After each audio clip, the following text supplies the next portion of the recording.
হাতে তালি বাজে না। আচ্ছা, আমার এক্স এর ভিতরে প্রবলেম হয়েছে। অবশেষে ভেঙে গেল টিকটকার সুমাইয়া রিমোর সংসার না ভাঙার গ্যারান্টি দিয়া রিমোর সংসারে শেষমেশ ফাটল ধরলো। কিন্তু কেন, কি এমন কারণে তাদের সংসার ভেঙে গেল, চলুন জেনে আসি বিস্তারিত। শাকিব খানের নায়িকা হওয়ার কথা বলে ভাইরাল হয় রিমো। সেই থেকে তাকে আর পেছনে ফিরে তাকাতে হয়নি এবং এরপর থেকেই হয়ে উঠেছে টিকটক সেলিব্রিটি। কিন্তু সেলিব্রিটি হওয়ার পর থেকে সে চলে গেছে ধরা ছোঁয়ার বাহিরে। বিভিন্ন সময় অঙ্গভঙ্গি এবং পোশাক পরে হয়েছে ট্রোলের শিকার। তার চেহারা দেখতে শুনতে বেশ ভালোই এবং বডি দেখলে যে কেউ পাগল হয়ে যাবে এবং তার এই চেহারা এবং ফিগার দিয়ে গড়ে তুলেছে দেহ ব্যবসা। নাইট ক্লাব থেকে শুরু করে রিসোর্ট, যেখানে সেখানে ছেলেদেরকে নিয়ে রাত যাপন করত রিমো এবং তার এই এর অন্যতম কারিগর ছিল তার নিজের স্বামী। অবশেষে সেই আদরের স্বামী তাকে তালাক দিয়েছে।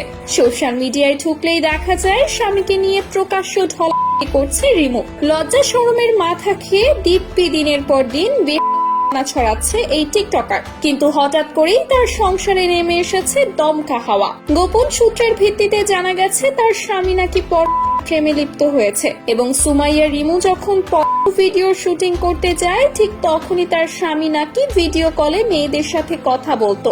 ভক্তদের অনেকেই বলছে রিমু নাকি আগের মতো তার স্বামীকে খুশি করতে পারে না, এর কারণেই হয়তো তার স্বামী অন্য পাত্রে মুখ দিয়েছে। কিন্তু প্রশ্ন একটা থেকেই যায়, টিকটকার রিমুকে দিয়ে তার স্বামী তুমুল ব্যবসা করেছে। শুধু কি তাই, রিমুকে নিজ হাতে সাজিয়ে নায়কদের পাঠাতো তার স্বামী। এর একমাত্র উদ্দেশ্য হলো টাকা ইনকাম করা এবং বাংলাদেশে তারাই সর্বপ্রথম এমন ভিডিও বানিয়েছে।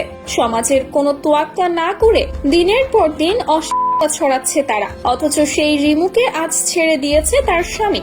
জানা গেছে তাদের ঘরে একটি পুত্র সন্তানও রয়েছে। তবে নেটিজেনদের অনেকেই বলছে ছেলে সন্তানের দিক বিবেচনা করে তাদের উচিত এসব ঝামেলা মিটমাট করা। তো ভিউয়ার্স, আপনাদের কাছে কি মনে হয়, সুমাইয়া রিমুর সংসার ভাঙার পেছনে আসলে কে দোষী, তার স্বামী নাকি সে নিজেই? অবশ্যই জানাবেন ভিডিওর কমেন্ট বক্সে। সেই সাথে পেজটি ফলো করতে ভুলবেন না।